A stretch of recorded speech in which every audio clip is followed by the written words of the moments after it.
अभी तो प्लेयर रहे हाँ, हैं। मैं नेशनल लेवल का प्लेयर था, वो बड़ा स्ट्रगल करके खेल पाता था। मतलब ठीक, मैं ये नहीं बोलूंगा कि बहुत आउटस्टैंडिंग प्लेयर था, मेहनत करके नेशनल्स खेल लेता था, मेहनत करके, मतलब बहुत ही अलग लेवल पे जाता था। फिर मतलब लोग टीम खेलना शुरू करती थी गर्मियों के दिन में, 4:30 या 5 का शेड्यूल लगता था, मैं 3 साढ़े 3 बजे बॉल लेके ठकक ठकक शुरू।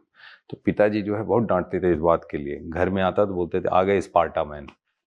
ये शब्द था, आ गए स्पार्टा मैन। तो पूरा घर देखता था कि भाई, और घर में भी ऐसे ही घुसता था, है ना। तो मतलब एक कोई काम करता हूं तो फिर रोम रोम से करता हूं, है ना। तो जो भी करता हूं रोम रोम से करता हूं। तो वो रोम रोम से करने के बाद भी नेशनल तक ही पहुंच पाता था।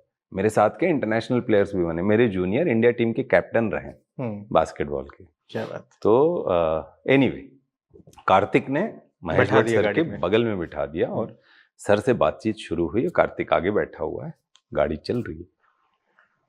पूरे दिन सर के साथ समय बिताने का मौका मिला, और जब ये मौका मिला तब एक होता है ना कि मैंने बोला मुझे बहुत समय लगता है।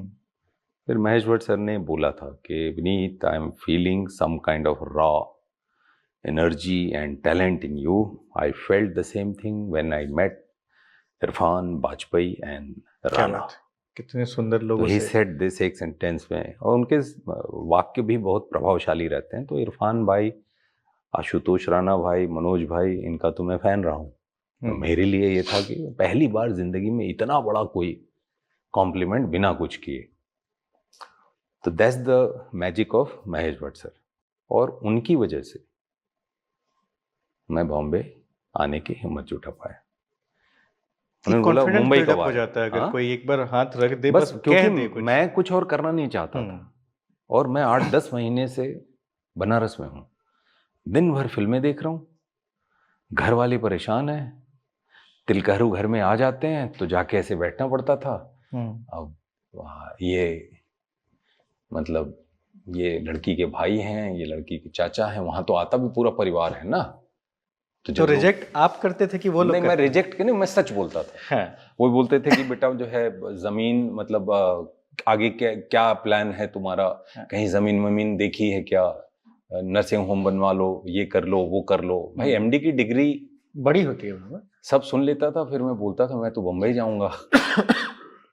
तो पता तो था लोगों को कि ये पिछले 6-7 साल से बॉम्बे में ही है, तो लोगों को लगा था वापस आ गया, है ना। तो लोगों को ये था कि अब जो है ये डॉक्टर बन के रहेगा, तो सुरक्षित प्रोफेशन है। तो मैं जब सब हो जाता था तो मैं बोलता था, तो उसके बाद चैप्टर 2 शुरू होता था घर में, है ना, कि मतलब अभी भी तुम्हारी जिद है बॉम्बे जाने की। तो हाँ जाऊंगा। तो फिर इतने दिन से क्या करूं, बोले मुझे समझ नहीं आ रहा, और एक्चुअली वो मेरा फेज वो था। तो कार्तिक ने वो किया, और उस समय सर एक फिल्म शुरू करने वाले, बोले कि कब आ रहे हो। तो मैंने उनको ये नहीं बोला, मैंने इतना झूठ बोला, बस ये नहीं बोला कि 10 महीने से यहीं पड़ा हूं, मुझे समझ नहीं आ रहा।